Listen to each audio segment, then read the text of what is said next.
all your excuses are lies.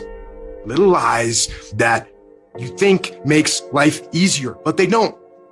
Now I know in the morning, you got that blanket giving you a warm hug, and you got the pillow, which is whispering in your ear, telling you it's okay, telling you to stay just a little longer.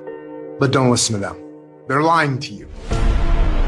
Listen to your alarm clock, which is telling you to get up and get some.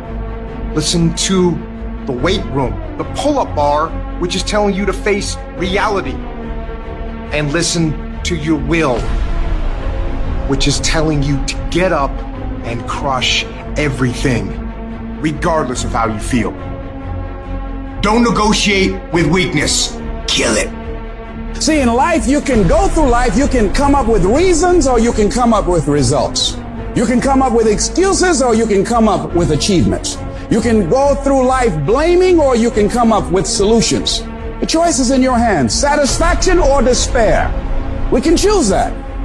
You don't get better on the daggone couch. You get better by coming out here and getting the f*** after it every daggone day. When that alarm clock goes off at 4 or 5 in the morning, your mind says no. You just say, this is what we do now. My new norm is you get up every f***ing morning at 4 o'clock and you suffer. That became my new f***ing life. Most people want to get out of it. I said, no, motherfucker, this is your new life. This is who you are. I don't care how small it is. I don't care how minuscule the movement is, but make movement, move forward, and do that every single day, no matter what. You aren't getting any closer to your 5-year plan or your 3-year plan or your 7-year plan or any plan that you've got unless you get up and start getting after it today. You can't just say you want it. You can't watch the video and say, I want it as bad as I want to breathe. It's true to say it.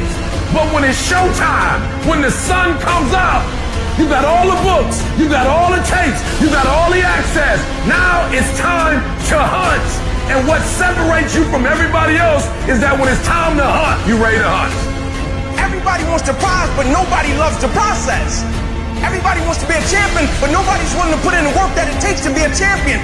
Everybody wants to hold up the trophy and say, man, I did it, but nobody's willing to put in the work that it takes to do it. I love the process.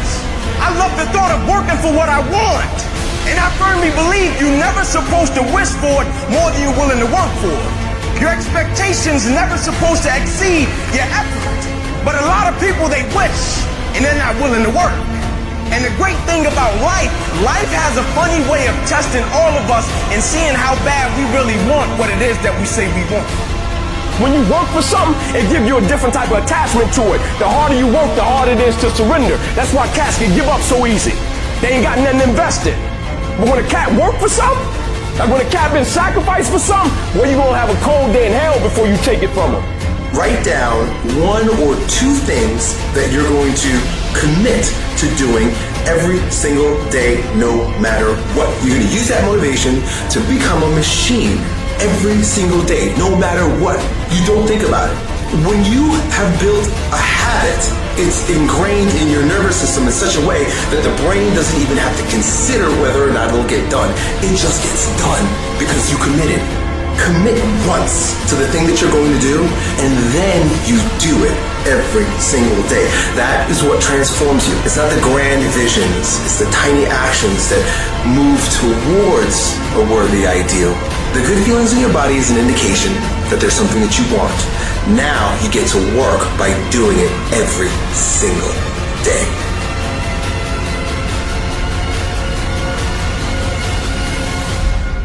There's a lot said in our self-help culture about starting things. You have a business that you want to start, yeah, you should absolutely go and start that. You have a project that you've been thinking about for a while, go start. There's this whole idea that if you can just get yourself to start, starting's the hardest thing. You've got to get into it, go for it, do it. Stop talking about it, start. The problem is, if people are bad at starting, they're either